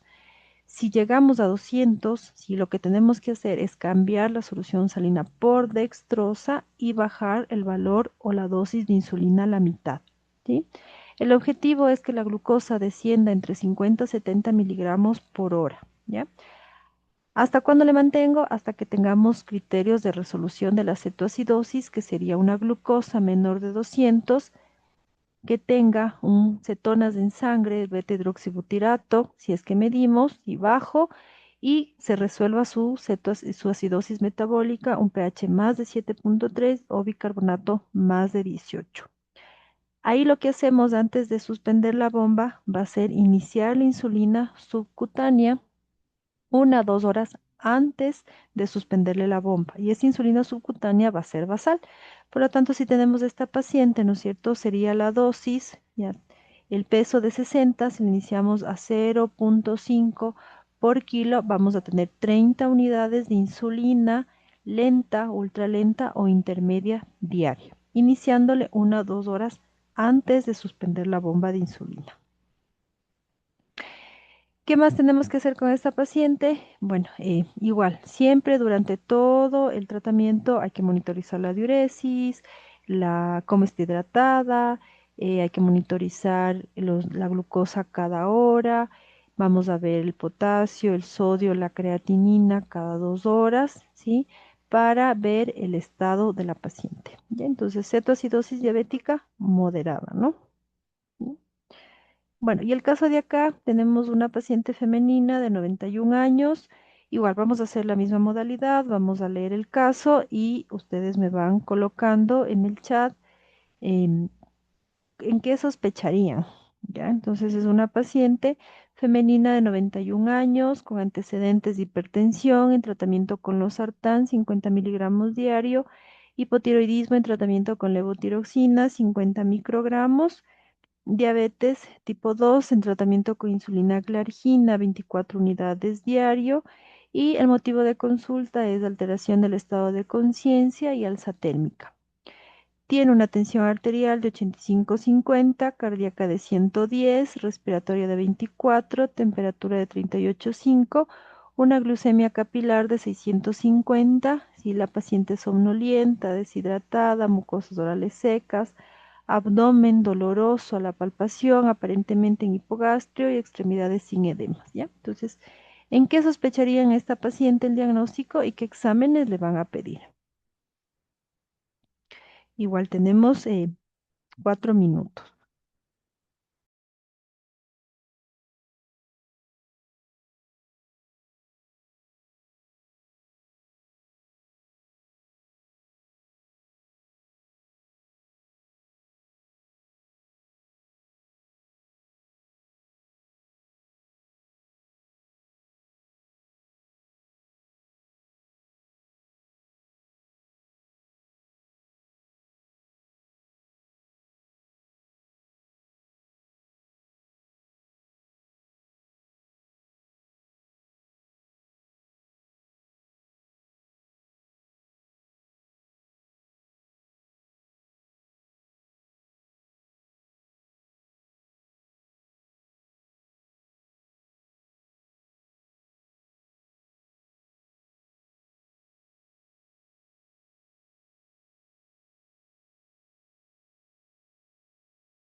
Bueno, aquí nos dicen que sospecha en un estado hiperglicémico hiperosmolar, por lo tanto se solicitaría una gasometría, la osmolaridad, un examen de orina, estado hiperglicémico, perfil renal, metabólico, biometría hemática, PCR, gasometría. ¿Ya? Entonces, ¿qué características tenemos en relación a un estado hiperglicémico hiperosmolar? Primero, el antecedente de diabetes tipo 2, en el que el déficit de insulina va a ser relativo. A ver qué más nos pusieron, ya, un PCR, ya. Entonces, en el que el déficit de insulina es relativo, ¿no es cierto? Luego tenemos una paciente con una glucosa más de 600, paciente con alteración del estado de conciencia, deshidratada, que nos hacen pensar en que puede ser un hiperglicémico hiperosmolar. Por lo tanto, para el diagnóstico tenemos que tener hiperglicemia, osmolaridad plasmática elevada, que tenga cetonas en orina menos de 2 cruces o en sangre menos de 3 del beta-hidroxibutirato. Generalmente tienen alteración del estado de conciencia y que no tengan acidosis metabólica, un pH más de 3, de 7,3 y un bicarbonato más de 15. ¿Ya? Entonces veamos los exámenes de esta paciente. Bueno, tiene una biometría hemática con leucos de 16.450, neutrófilos de 85 y plaquetas de 250.000, una creatinina de 2,13, un sodio de 143 con un potasio de 5,6, un cloro de 80, glucosa de 799 con una osmolaridad plasmática de 330, cetonas en orina negativo, una gasometría con un pH de 7,35 con un bicarbonato de 13, un hemo infeccioso, un urocultivo con E. coli, una hemoglobina glicosilada de 10,3 y una TSH de 5,8. Bueno, entonces, con estos exámenes, de acuerdo a lo que ustedes pidieron y de acuerdo al síndrome hiperglicémico, podemos confirmar el diagnóstico, ¿no es cierto? Una hiperglicemia más de 600, con una osmolaridad plasmática más de 320, cetonas en orina negativo y sin acidosis metabólica. Entonces, confirmado un síndrome hiperglicémico hiperosmolar. Entonces, en esta paciente, ¿qué haría?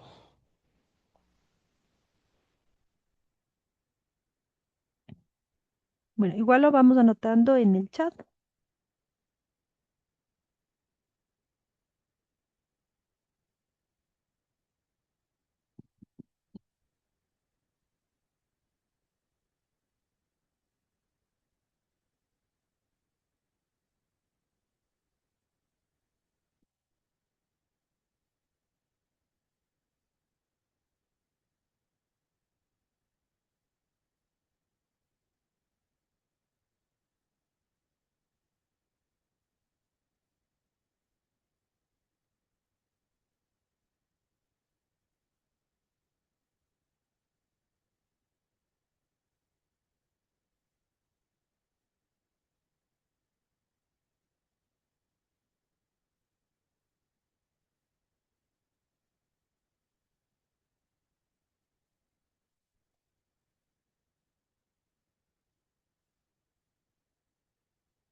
Ya, escribamos en el chat, ¿qué harían con esta paciente?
Bueno, entonces, ¿qué haremos con esta paciente? Lo que nos dicen es administrar solución salina, el tratamiento antibiótico, manejo de potasio, insulina, canalizar, administrar solución salina, iniciar insulina, iniciar antibiótico.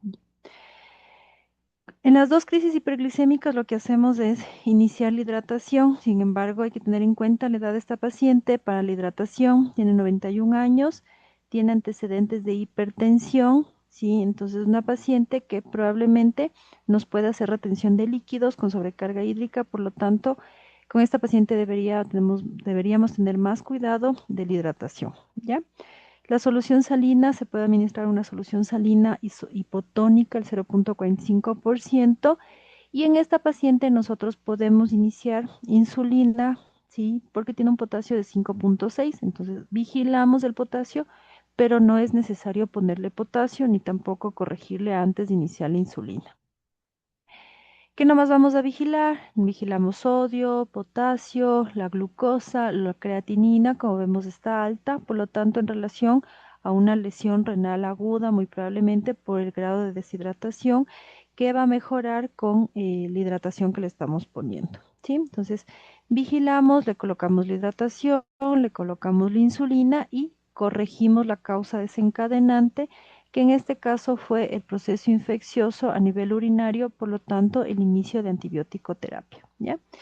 Es una paciente que nosotros vemos, ¿no es cierto?, que tiene una presión, es hipotensa, está taquicárdica, está taquimneica. Por lo tanto, al tener un síndrome hiperglicémico hiperosmolar, además, es una paciente que tiene que ser manejada en unidad de cuidados intensivos. ¿Sí? Bueno, eso sería en relación a este tema, doctores. No sé si tienen alguna pregunta, alguna duda, si quedó claro las diferencias en las crisis hiperglicémicas, qué hacer en cada una de ellas, qué hacer cuando hay hipoglucemia, qué decirle al paciente que debería hacer en cada situación, sobre todo cuando tenemos un paciente con glucosas elevadas o paciente con tratamiento con insulina o sulfonilurias. ¿Alguna duda o quedó bastante claro? Está claro, doctora. Está claro, doctor. Ya, listo, perfecto. Entonces, bueno, nos veríamos ya la próxima clase. Igual como les digo, si tienen alguna duda, alguna pregunta, ustedes pueden escribir en el chat y no hay ningún problema en resolver esas dudas. ¿Sí? Bueno, doctores, que tengan una buena noche y nos veríamos la próxima clase. Gracias, doctora. Buenas noches. Hasta luego.